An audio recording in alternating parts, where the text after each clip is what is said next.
Welcome to Board Gamers Anonymous, the podcast about board gamers and the insane fun we have at the table together. This is Chris. And this is Anthony. And this is episode 327, BGG Hotness for June 2021. We'd like to thank all of our Patreon backers for helping us bring you a brand new episode. All right, everyone, we are back and we are talking about the latest and the greatest in board gaming. So I know you're excited. I'm excited. Everyone's excited because it is our favorite thing of all, board games. Board games, right? Board games. One of the things we should say before I go any further is, of course, you are listening to this on Thursday, or you are watching this live on YouTube on Friday. And that's changed. We didn't mention the change, but we should have, because we've been going through some changes too. And if you're watching the video, you see some of the changes Anthony's going through. If you're listening to the audio, you're not seeing it, but I don't know, Anthony, do you want to talk about the big move? I don't know what you're talking about. I'm just selling all my games. I don't have board games anymore. He's not selling his games, folks. He would never do that. Like, he would probably live in a house of just board games. Yeah. You know. I am selling some games, but that is because I'm moving. Yes, I been in Pittsburgh now for 6 years. I'm moving out to Philadelphia, back closer to where we started all this. Yeah. And as you can tell from the space behind me, things are starting to empty. And within the next week or two, there will be no games on these shelves because they will be in boxes. So we're not moving until July, but we're trying to get boxed up nice and early. So don't worry. I'm still a board game fanatic. There are many boxes in my basement right now waiting to go on the moving truck, all insured, of course. So absolutely. So again, if you're listening to this on Thursday and wondering, or watching this on Friday and wondering, that's what's happening. So some changes for Board Gamers Anonymous. Obviously, we'll keep you up to date with everything that happens, but we are still producing episodes every week. So hopefully this content is getting out to all of you out there. And again, please do share. It helps us out a lot, especially since we tend to be anonymous. So you don't have to be, though. So, Anthony, with that said, there's so much to talk about this week. Obviously, we're going to talk about the Hotness this week, about Board Game Geek's hot list that's coming up in case people want to get those games to the table, which it seems like in most places they can actually get those games to the table. So that in and of itself is quite the development. Yeah, no, it's crazy. If a lot of us, you and I included, are vaccinated now, a lot of these games are getting to the tables, they're getting to the stores, they're getting to people's hands. I am playing them. The game I'm reviewing today is a game that if it had come in literally any other time in the last 14 months would not have gotten played. I would not have talked about it. So it's like one of those games that absolutely needs people in a room together, and it happened, and I'm very excited to talk about that. So yeah, this will be fun. I felt bad doing these for a long time because we talk about all these great games that are on the Hotness, and we're like, I don't know when we're going to play any of this, but there you go. People are talking about it. And we are playing it, and we were getting into the table, so we will talk about that or at the table. But obviously, our super duper feature review will be talking about the Hotness games. But Anthony, there's a lot of stuff that's going on in the industry these days. I guess the first thing we should probably talk about, because it's the thing that's on everyone's mind, is actually, as you mentioned, getting games to the table, and in particular, board game conventions. So Gen Con and Origins, I mean, Spiel, I think, is another conversation, and PAX is another conversation. But currently, Gen Con and Origins are heating up, and it seems like companies and people are making different moves.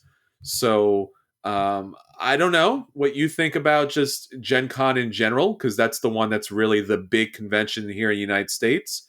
A lot of companies deciding what they're going to do. What do you think about all this stuff?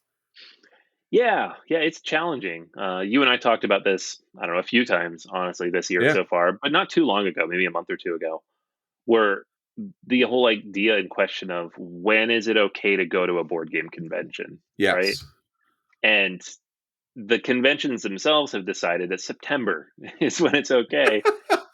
Unfortunately, a lot of companies, and we don't know how many people yet because they just put the tickets on sale, but a lot of companies at least have said, maybe not. So the big one obviously was Asmodee and all of their of game companies, they pulled out of Gen Con in person. They're still doing Gen Con online. They're Yes. not quitting Gen Con. They just don't want to be there physically. But they're not the only ones, right? There's a bunch on the list that you shared before the Yeah. show. Yeah, Paizo is announcing that they're out. Lucky Duck Games, Yellow, Peterson Games, Goodman Games, Kingdom Death Monster, and in fact a lot of other small ones as well. So, and I think that a lot of companies are trying to decide. We've talked about this before. Where do they put their money? Gen Con and Origins are back to back, so they're Right. kind of eating their own tail. I know Cosmo said that they wouldn't be attending Gen Con, so that there's another company. So we're it's getting filtered into us slowly. I think that Gen Con is concerned that if people knew of all the companies that were not attending, then they would not buy tickets, Right. and that's part of business. Part of it is a press your luck kind of situation Yeah. where how many people and again, it's a chicken and egg kind of thing, right? So if the companies are not coming, will the people come? But if the people don't come, will the companies come? Right. And then there's obviously this all extra dimension of how many people can actually come to the convention and what's the safety measures. So there's almost an endless number of questions and concerns at this point. But obviously, a lot of the larger companies, I think Simon, is out too, I believe, and that's a big one too. So I think CGE will attend, if I remember correctly. There's several different, somewhat conflicting lists out there, but I think CGE is attending, and I think they're going to end up having the largest booth. But it's a situation. I mean, it's a financial situation. Are you going to make the money if there's not that massive amounts of people? Is it safe for your employees? Can your employees get out from their country of origin? Because not everyone is US bound, right? If you're in Europe or any other countries, you may not be allowed to come to the US or come back from the US or any number of things. And, man, it breaks my heart because I want Gen Con and Origins to be amazing, but I'm also very concerned about everyone there. And on top of which, just even a normal year, you have to have games. You have to have new games that you want to promote. And not every company has that yet because, again, we've been kind of locked down, shut down for like a year or a year and a half now at this point. So maybe you haven't developed a new thing that you want to get out to the market anyway. So why would you spend X amount of dollars to go to these conventions at this point? Yeah. Yeah. It's really tough because, you know, we're at this like weird in between point where a lot of things are opening up. A lot of people are safe Yeah. to go out and about. The CDC is telling people if you're vaccinated, go to town. Um, but the problem is not everybody is vaccinated, and we don't really have a system by which to show or tell people that you are or are not. Sure. And so I think a lot of companies might just be hedging their bets of like, we don't know how many people are going to come. We don't know that these Sure. conventions will necessarily even fully happen. Like, what if a huge surge happens between now and the fall? Like, I bet that's part of their calculus as well. Of Yeah. this is a lot of money to come to a convention. And if it gets canceled or nobody shows up, we don't make anything back on that. It's you just lose money, and they're big companies, so it's all about the money at the end of the day. Yeah.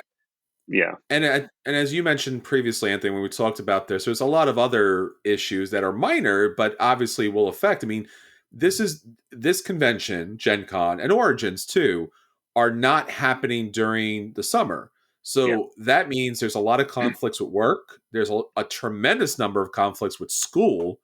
right. So that's an issue.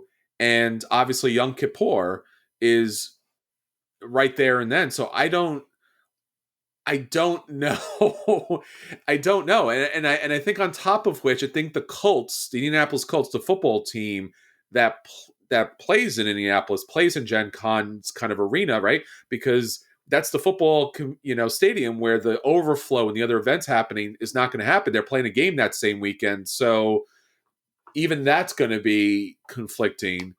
And Gosh, and that Sunday's Fantasy gonna Flight, stink. obviously. Yeah, and Fantasy Flight is not going to be able to be there because they are Asmodee, so no in-flight report. But yeah, just the fact that there's going to be a Colts game that same weekend with the same thing with the hotels and everything else is just, and the amount of people now that will be there. It won't be like August where it's kind of like, few and far between. It's going to be packed everywhere. So Yeah. I don't know. I feel bad about this. I'm really interested to see how this works out, and I hope best for Gen Con. There's such an amazing convention setting for all of the wonderful, epic things that they do. Essenspiel is amazing. It has its own thing. Origins does its long game kind of play out, and PAX Unplugged is great. But Gen Con, for spectacle, there's nothing bigger. And I think I also heard, on top of which, was I guess True Dungeon is not going to be there either. And that's another, if you go to Gen Con, you should do True Dungeon. Yeah. So that's another big thing too. That's another big missing piece. So a lot of big missing pieces, and I'm really interested in seeing if a lot of people are going to be going themselves, because even if it's not a COVID concern, maybe it's a school or work concern, a Yom Kippur concern, or a company concern. There's a lot of issues here. Yeah. Personally, for me, I decided I wasn't going to this before anything else because of work and school and personal Sure. issues. It's just that in Origins, I love those conventions. I can't go. So Yeah. it's a really busy time of the year for me. So, I would go if it was possible to go, but I just don't see it as possible at this point. right. Unless there was really, easy and easy hotel access, safe, free, you know, hotels and transportation. Because usually when we go to Gen Con, it is really a trek. It's a trek for us. We're on the East Coast. It's expensive to go out there, fly out there, drive out there. The hotels are incredibly expensive. Even in a good year, even with the lottery, it's incredibly challenging and problematic. The convention's great. It's just it's every challenge that it could possibly be, and now everything else that's going on. So we'll keep you informed, and we will certainly cover whatever comes out of Gen Con, especially the great games that come out of Gen Con, and keep you up with all that kind of content. But Anthony, obviously there's other stuff that's going on in the industry. Obviously, one of the biggest designers, one of the biggest games, Gloomhaven, has been huge. Frosthaven recently backed on Kickstarter and broke crazy amounts of records as far as money's concerned. That was at the start at the pandemic, and it was just shocking to everybody. And recently, there's been some controversy there about what Frosthaven will look like and what steps Childress is going to be taking moving forward.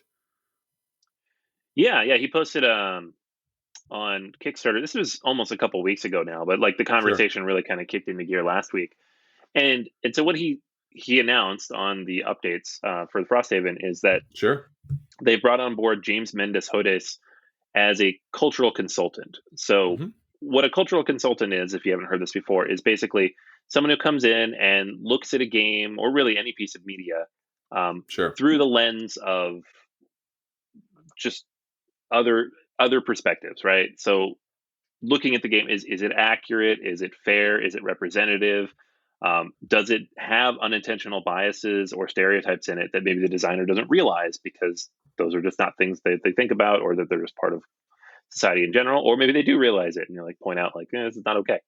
Um, and so he's brought someone in to take a look at Frosthaven, and because it has all these different cultures depicted within it, even these fantasy races that have been made up, they're amalgamations of real world counterparts. Sure. And just to look at it and make sure that it makes sense, that it's cohesive, that the narrative is stronger without just relying on those kind of easy, lazy fantasy tropes that a lot of Sure. fantasy games do. They're not, his quote is, a fantasy world is not completely divorced from reality. You can't just do whatever with anything because nothing is created in a bias or inside of a vacuum. The biases are Mhm. always there influencing things. So that's where he came from. I feel like the majority of people read that and they're like, "This is good. Yeah. More people should do this." But obviously, there's a vocal minority who will jump in anytime anybody tries to do anything progressive with the work they're doing, and they that's where the controversy, quote unquote, came from. Yeah. Is people being like, "Well, this is a fantasy game," and blah blah blah, and wokeness, and just the drill. If you've been online, you all know the drill. It's a good conversation to have. Fantasy, sci-fi, it is the frontier. It is about abstraction, but it also is grounded, like you said. And that's something that we have to pay attention to. And it's something we have to explore. So, again, I think we need to have those conversations and we need to address everyone's concerns. And we need to address that a lot of the tropes, a lot of the archetypes come from different places and different times that may not serve the greater good, so to speak. And I think, Dungeons and Dragons in particular, with their most recent edition, has shown that these intentional upgrades and changes and evaluations have only made the game better. I mean, the idea that you could play orc and it doesn't necessarily have to be an evil orc and some sort of like, again, very problematic kind of situation, and how the attributes are based upon that race, that a certain race has certain it's just like, you know what? You can finally get a chance to play literally whatever you want, literally however you want to play it, and get to have all the fun with it. And I just think that's fantastic. I just really love that idea, because I think we're at a point where we want to play with all the toys and we don't necessarily want to have to play with them in the way that's so regimented. And again, if you want to have those things in that particular way, there are plenty older editions that do that, and you should enjoy the heck out of those. But as we move forward, we want to play with all the things in the ways in which we like to play them. And I think that's just great. And again, it only makes the games better. I've never heard anyone after the fact say, this has made the game worse. I've always heard this has made the game better. I was concerned about it. I don't want to lose what I have. I don't want to stop. And I completely agree with that. Like, you loved the thing for a very long time, and now they're changing the thing that you love. That is perfectly reasonable. You want to stick to the canon? Perfectly reasonable concern. They're going to go ahead and do it because it's their toys and they can play with it however they want. And then whether you stick with it or not is definitely your concern. I mean, I think you and I have talked about this, and we won't get into this, but there's been a lot of like sci-fi and fantasy content that we're like, or we don't like it at all for whatever reason. So again, it's good. Isaac Childress is a genius on so many levels, and we played his demo of Gloomhaven way back in the day before it even hit stores or Kickstarter. So he's a very thoughtful person, and I think it's going to make the game better. And I think in particular, he also wanted to add to the narrative not just the issues of race, but the issues of colonization. So Gloomhaven and Frosthaven, very much about like, you have this town, what are you going to do with it? You have Gloomhaven, what are you going to do with it? It's like, you know what? I'd like to do something more. And that was my big criticism for Gloomhaven, was I wanted to do more with it. I didn't want it to ride so hard on the rails. I wanted to do different things. So I'm looking forward to having different things to do it. Again, I think he's going to allow you to do, whatever he could do within reason. And I think you're going to have a lot of fun with it. So I'm looking forward to it. Conversations about these things are great, as long as they're just generally respectful. And I think let's give him an opportunity to produce the product. You could hate on the product once it comes out, but let him produce the product. Right. I mean, he's done everything he can with Gloomhaven and a kitchen sink on top of which. So all good stuff across the board. So yeah, there's a lot of stuff going on, and we love hearing from you. So again, hit us up on every possible social media so we could talk more about this. And thank you for reaching out to us. We had a lot of people reach out to us about these issues and concerns, and we love bringing them, more attention. So Anthony, with that, obviously our listeners and our viewers are talking about what's going on with the conventions, what's going on with board games and how they're changing and growing, but they're also talking about the question of the week. So what do we have? Yeah, this is a fun one. Did you see the new game that Chip Theory Games is teasing? Oh, what would that be? So they put up a logo like last week sometime, and it was just the Elder Scrolls snake, no. right? And with the little Bethesda logo in the corner. So if you're not familiar with Chip Theory Games, these are the guys behind Cloudspire, behind Too Many Bones, Hoplomachus, like big, meaty, expensive games with just amazing components, right? And now they're doing an Elder Scrolls game, and that's literally all we know. They haven't announced anything. They said it's coming to Kickstarter next year, so no no information. We know nothing yet. But anyways, along those lines, I wanted to ask people, what is a publisher, designer, plus IP combination you'd like to see? So wow. Like, what's a company you want to see tackle an IP that you are fond of? Mm-hmm. A lot of different types of answers here. Um, let's see here. AC Holt mentions he would love to see Chip Theory Games tackle StarCraft 2, so which Oh, makes sense. I love I that. think, yeah, I think they're busy now, though, guys. I don't know. Darren mentions Lucky Duck Games tackling Doctor Who.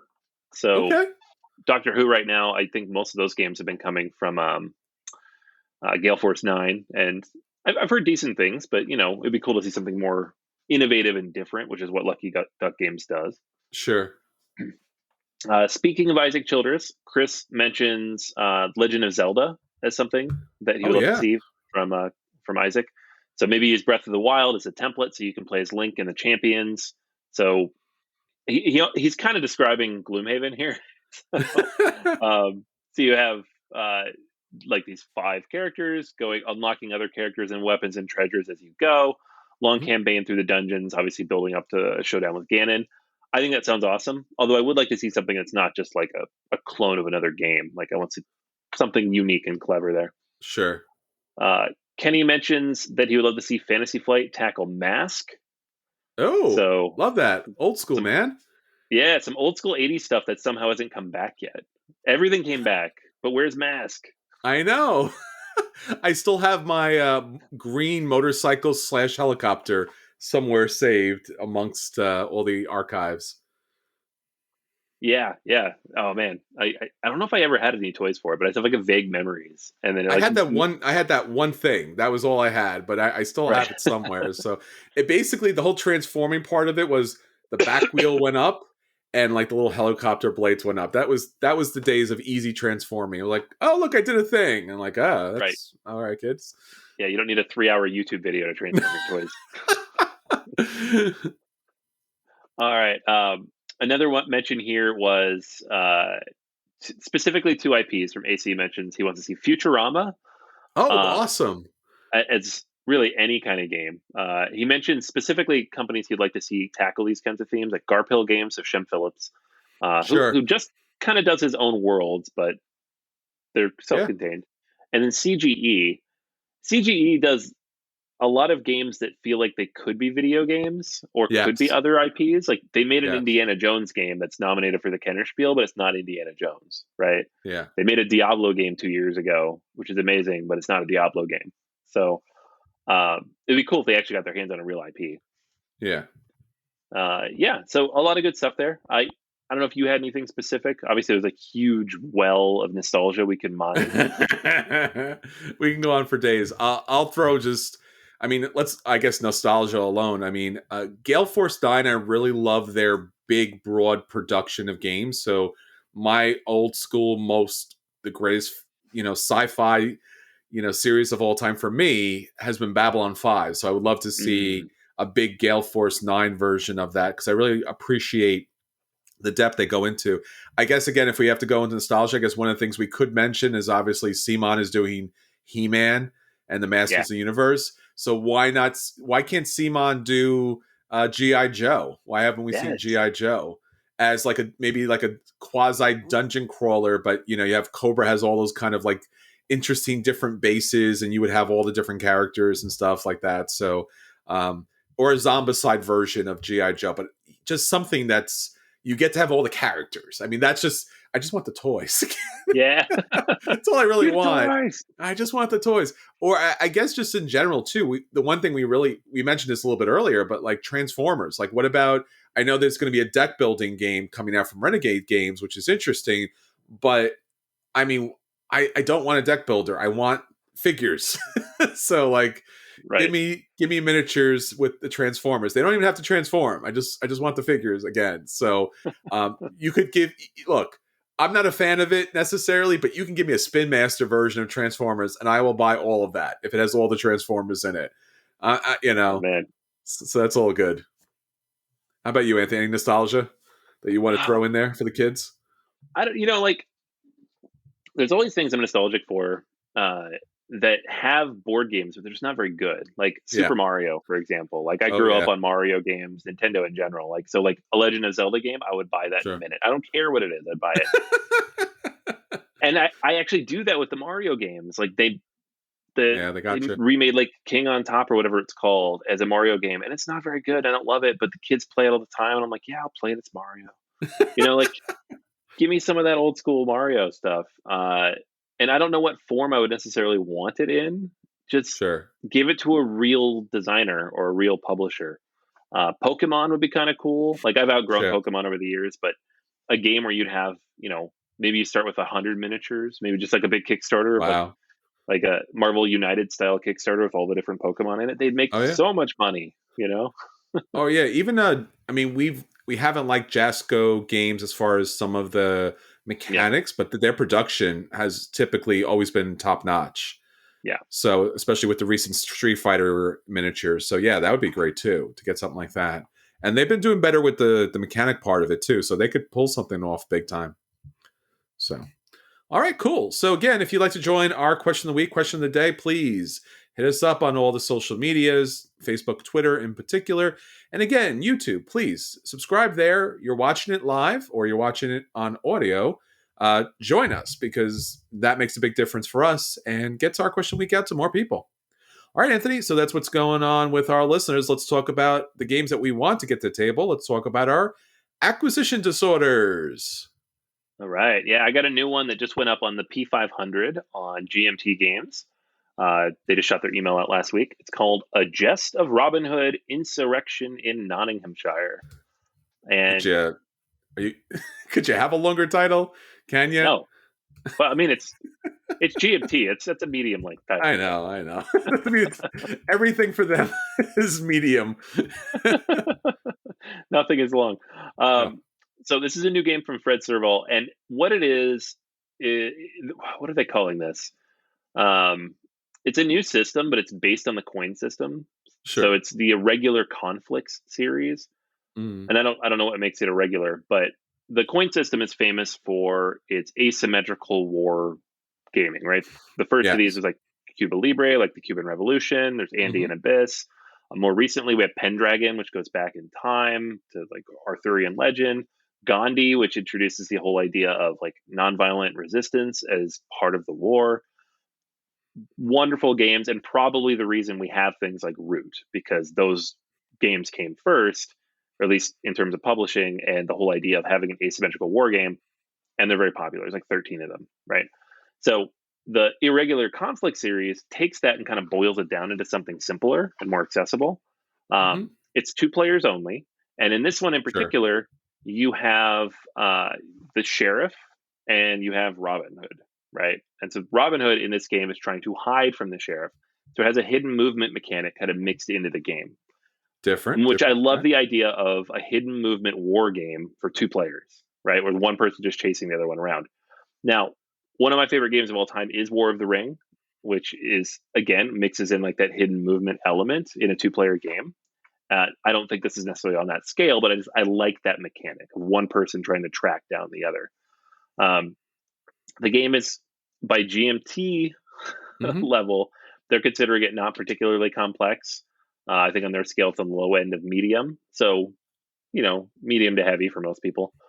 But it's only supposed to take an hour, hour and a half. It streamlines a lot of, all these big, heavy, complicated mechanics that you see in the other war games at a GMT. And it's Robin Hood, which is a theme I've always enjoyed. I really enjoyed reading reading the books and the stories when I was a kid. And have always, even though most of the movies are not very good, I always watch them because I like this legend. I like this character. Um, and so, yeah, a board game about him. I'm all about it. It can go along with the much lighter. We mentioned the Michael Menzel's Robin Hood, the Spiel nominee last week. Sure. Now we have the probably significantly heavier war game version of Robin Hood coming out. I imagine in like a year or two, but it's on my list now. Very cool. Yeah. No. I mean, I love that they're bringing more theme into their games. It's not just and more of like I don't know. Would Robin Hood be fantasy theme? Would you Not, would you I mean, would you not put him? really. It's like historical fantasy, maybe historical. Yeah. It's a legend. It's a myth, but it's based on stuff. So Yeah. No, it's based on stuff, but he's not just a regular soldier, he's extraordinary, right? Right. He's Yeah. And it yeah, depends on what version of it you read, like how supernatural his abilities are. But, sure. I feel like this one's probably a little more down to earth because it is a GMT game. But who knows? Maybe he could shoot an arrow into the sun. Who knows? All right, well, I want to talk about something that's a little shameless just because the price. This is Catan Studio and Oh, Asmodee has released Catan 3D edition because I'm assuming Terraforming Mars did it. So therefore, Catan was like, yeah, we can make a lot of money on this too. So Catan has put together on their 10th anniversary Settlers of Catan 3D special edition treasure chest set. It's a new high-end edition, and okay. Catan came out in like 2005, or Settlers of Catan came out in 2005. So, 15 plus years later, here you go. This is a fully decked out 3D edition. So, you've probably have seen other people show off their own 3D tiles. Here you go. 3D tiles. You have all of the upgraded pieces, which I personally never really enjoyed, especially seeing those in Terra Mystica. But here they are. The roads, the buildings, everything is super updated. The 3D pieces look gorgeous. They don't look nice, they look gorgeous. They're all painted. And again, it's still Catan, so that either really works well for you or doesn't work at all for you. But nonetheless, there's now a 3D version, and it fits very nicely into this box. It's not overwhelmingly like Terraforming Mars. We have to bring in like multiple boxes to be able to play the game. It's still base level Catan. It's still high quality pieces, very good gameplay, but it's also still $300. So, you know, sure, I would want this in a second, but nonetheless, $300. They finally got onto the $300 train, Anthony. Remember when we complained about board games being like $60?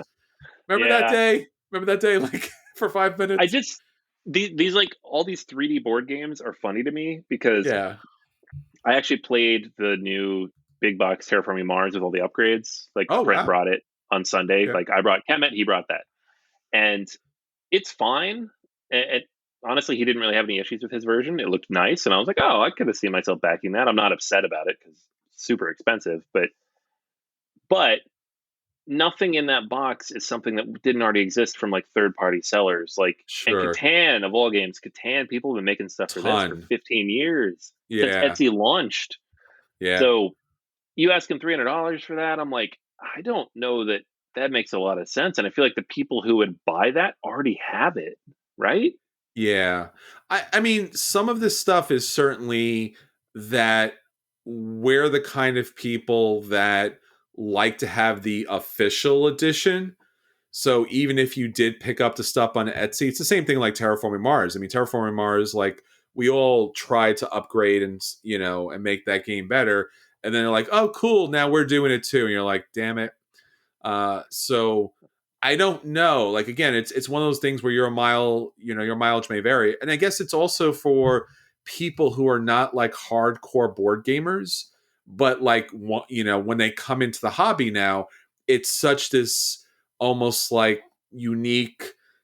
I don't know if hipster is still a thing anymore, but like Catan was the hipster game, and now it's at the point where it's like, yeah, now this is high level gaming.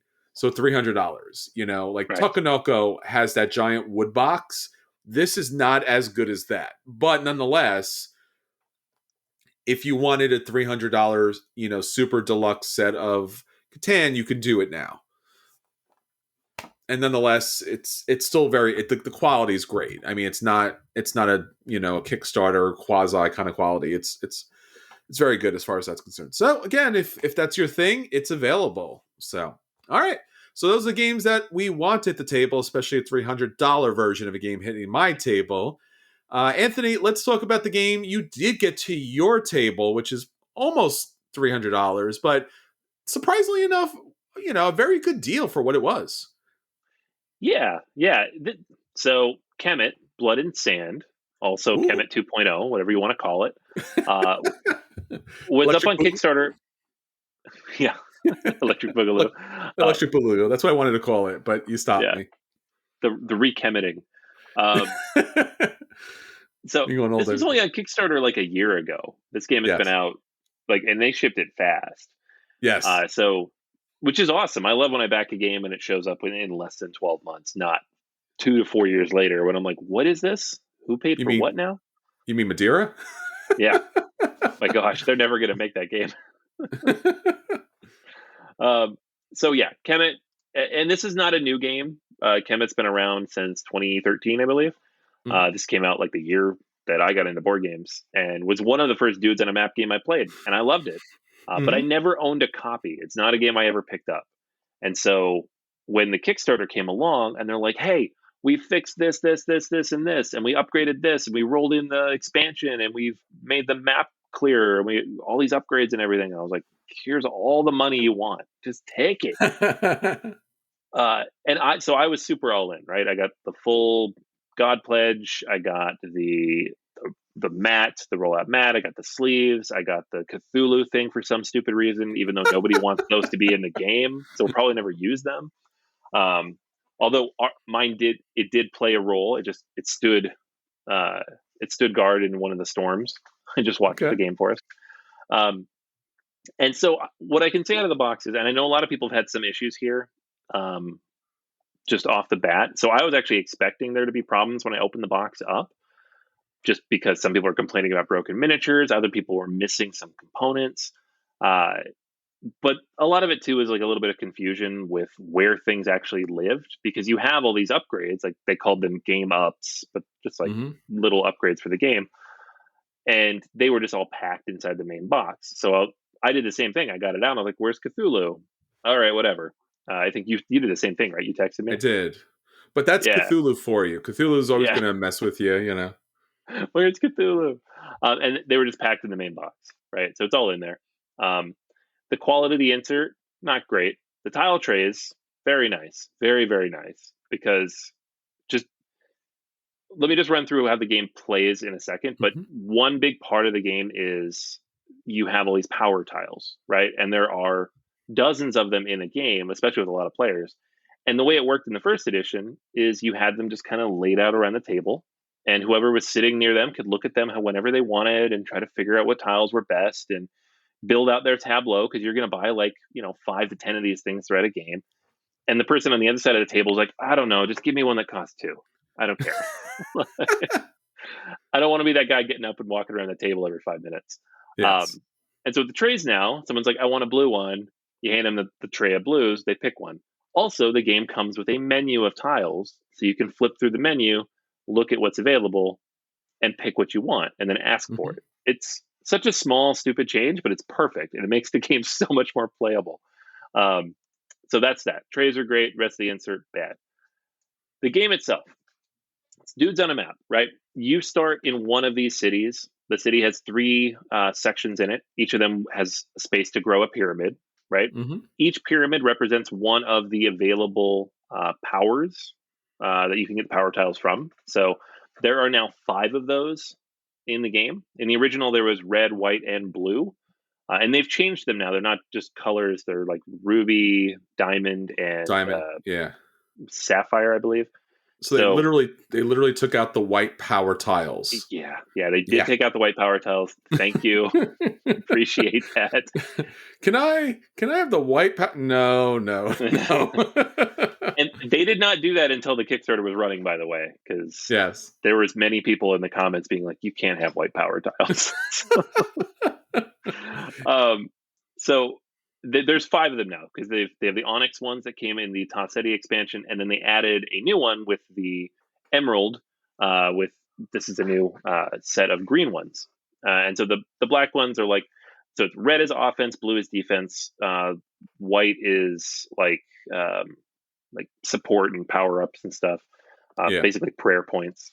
And then the black is like a mix of offense and defense, and green is like all sorts of cool weird stuff. This is the Mhm. bucket for all the cool weird stuff, and that's where Cthulhu lives if you want him. And so you have your pyramids, you'll grow them up, and how high your pyramid is which tiles you can buy, Mhm. right? You also start with 10 guys on the map. You can have 5 units in a space. That's called a troop. Those guys are going to move around the board, and you are going to fight. The whole point of this game is to fight. It's not to turtle up and score points in any way other than to fight. Um, and the game ends when somebody reaches 9 points. And there's a combination of permanent points, which you win from fighting and winning as an attacker. You'll get a victory point for doing that, or holding 2 or more temples, which are locations on the map, at the end of a round, which again involves fighting because people will try to stop you from doing that. And those are your permanent points. You also get temporary points for having fully developed pyramids, yours or someone else's, because you can go take someone's pyramid from them. Just go into their city and say, "This is my pyramid now. I have a point." Or from controlling those temples. Each temple is worth a victory point as long as you control it. And so once you reach 9 victory points, that is the trigger to everybody else that when it gets back to your turn, in that same round, you will win. So that's when everybody's going to come after you. So right around the time you get to 7 or 8 points, people start just bearing down on you. This is a change from the original game. In the original game, it took a little longer. Like you'd get to 9 points, and I think you had to last through the round.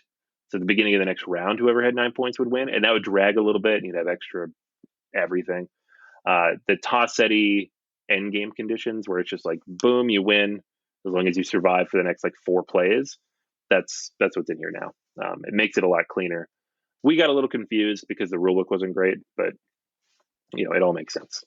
On your turn, you're going to be able to put little tokens onto a pyramid board in front of you. You have to take actions in each of the 3 rows that are available. Actions include moving, which usually involves fighting. So you can only move 1 space unless you have upgrades, which a lot of things give you upgrades. So maybe you can move more than 1, but most things are very close to each other. There's a river down the middle. It doesn't take a lot to get anywhere, and you could pay 2 prayer points to teleport to any of the obelisks on the map, which basically means you can go anywhere at any time as long as you can pay for it. So you can fight whenever you want. You can hit anybody, anywhere, right? You can also recruit new troops. That has to be done in your own city. You can build up pyramids, as many as you want with 1 action, but you can only do that once per round. You can pray and get more prayer points, or you can buy more power tiles. So those are the actions you can take, right? And so you'll do all that until all 5 of your action tokens are used up. You can get extra action tokens. So once those are used up as well, if you have extras, and you just go around until everybody's done, and then you get to the end of the round and you see who controls what and score some victory points from that, right? There are a few different mechanics that make the fighting actually really fun, and that's why this game is so good, especially compared to some other dudes on a map games. The fighting is legitimately fun to do, right? So you have a hand of 8 battle cards. Everybody has the same 8 cards. And when you get in a fight, you pick one and you discard the other. So you'll go through your whole deck every 4 fights. And just for reference, I fought the most in the game that we played recently, and I went through my deck 3 times. So 12 fights over the course of the whole game. But that was the most. I think the person who did it the least got into 6 fights. So you do fight a lot, though. It's not a game where like you fight twice in the game. You're like, all right, combat, woo. It worked out pretty well. And so you pick a card, you put it face down. You can put as many divine intervention cards under it as you want. And these are like special bonus cards that you get during the game. These have been streamlined a lot. They were pretty, I wouldn't say pretty complicated before, but could be confusing in the first edition of the game. They're all very simple now. They're just like +1 damage, +1 attack value, +1 defense. Simple, right? And there's a few of them you can use outside of battle too. You flip it over and you check to see who won the actual fight. If you win as the attacker, you get a point. If you win as a defender, you get 2 of these scarab tokens that you can turn in for extra stuff at the end of the round. If you lose as the attacker, you do get a scarab point, but you got to run away. Got to get out of there. The defender can only score victory points if they have a special tile. So defending is not, it helps you cycle your deck. It's not great, but being attacked is, not the worst thing either. And that's it. That's the combat. And it goes really, really quickly. There's not a lot of extra extraneous stuff. There's no dice. It's just the 1 card. It's super simple. I love it. And I feel like a lot of the more confusing complicated bits that might have been around that piece have been streamlined a lot now. And that's more or less what Kemet is. You just do that over and over again until somebody gets to the points that they need to get to, right?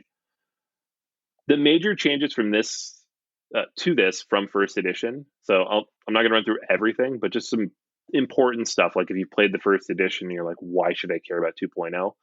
Well, you've got, like I said, they've simplified a lot of stuff. The tiles that are in play, because there are 5 sets of them, the power tiles, are adaptable based on player count now. It tells you how to do that.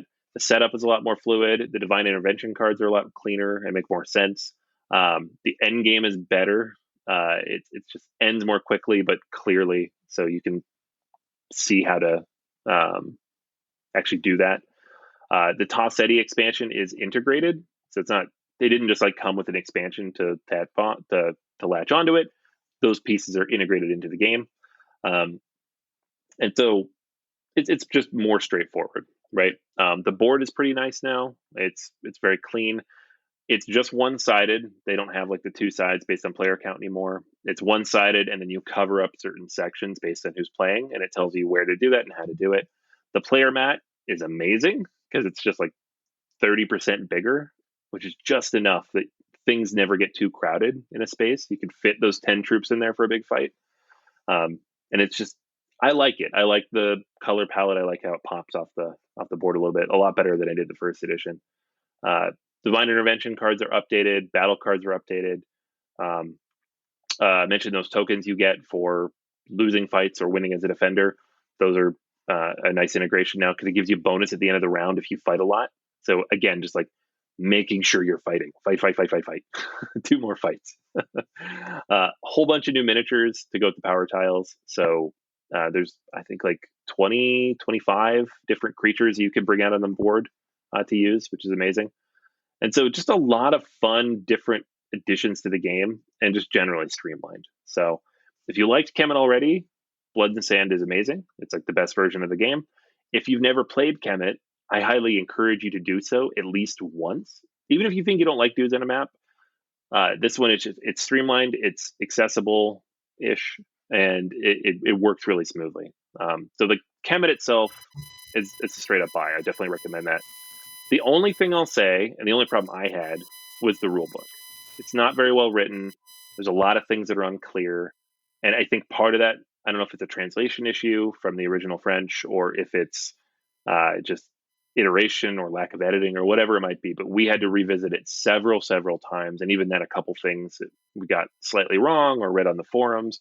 So there's a bunch of errata already. And I think they're actually working on an update, kind of an FAQ for it. But it's not a long rule book. It's like 8 to 10 pages long. It's not crazy long. So you could read it 2 or 3 times. It's not going to kill you. Like it's not like a 30-page rule book or anything.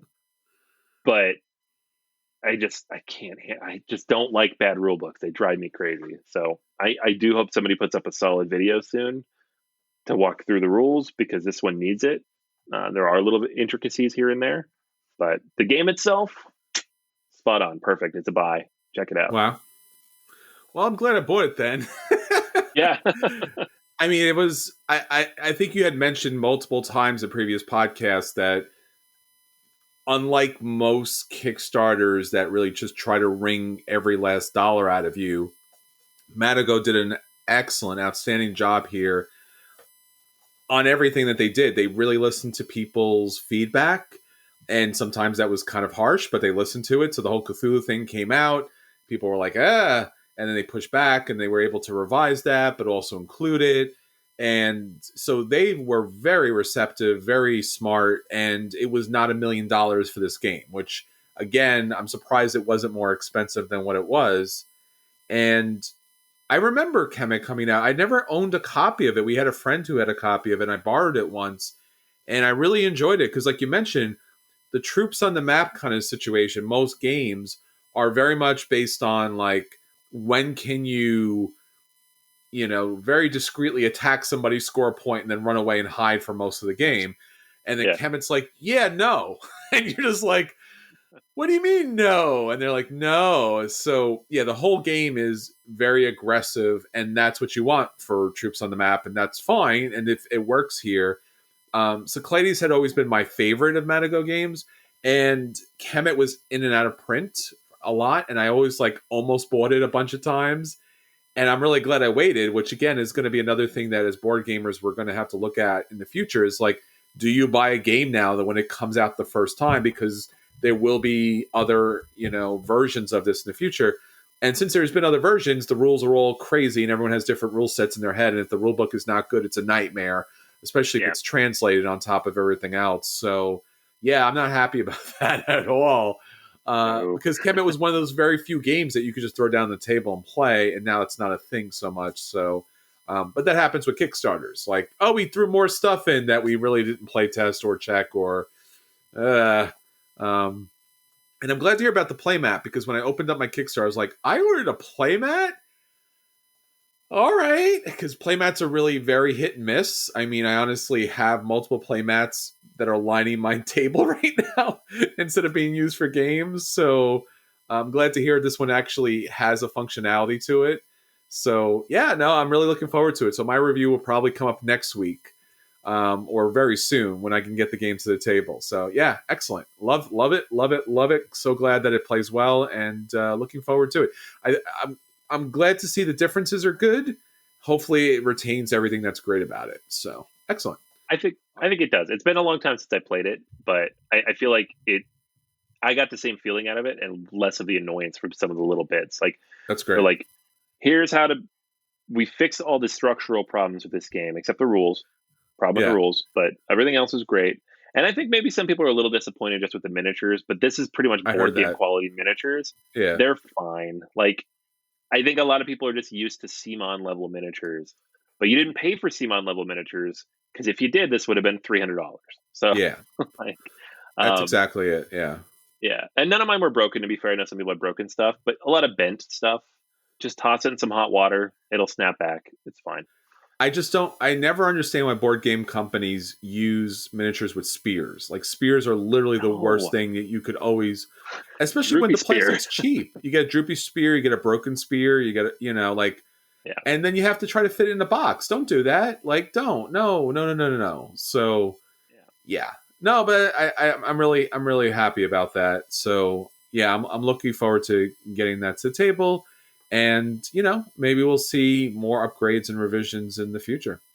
All right, so that's what's hitting our table this week. Let's talk about our feature review. So our feature review, of course, is Board Game Geek's Hotness for 2021. We take a look, see what's going on, and Anthony tells us what games are there, why they're there, and maybe why you should be picking them up. All right, Anthony, what do you have for us this week?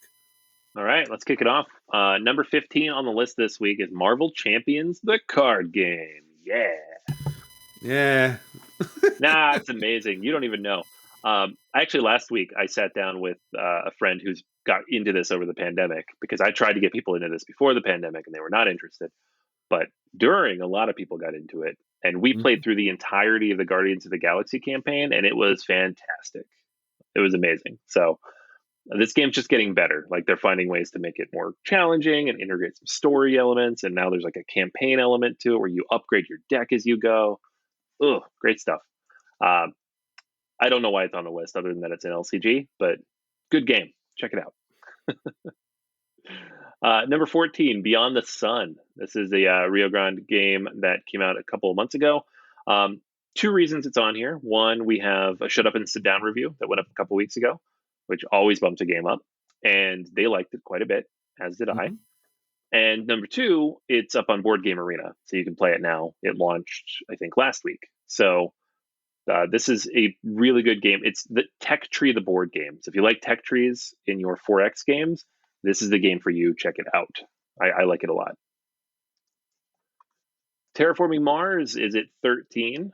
This is almost always on the list, but specifically the big box has been shipping the last 3 or 4 weeks.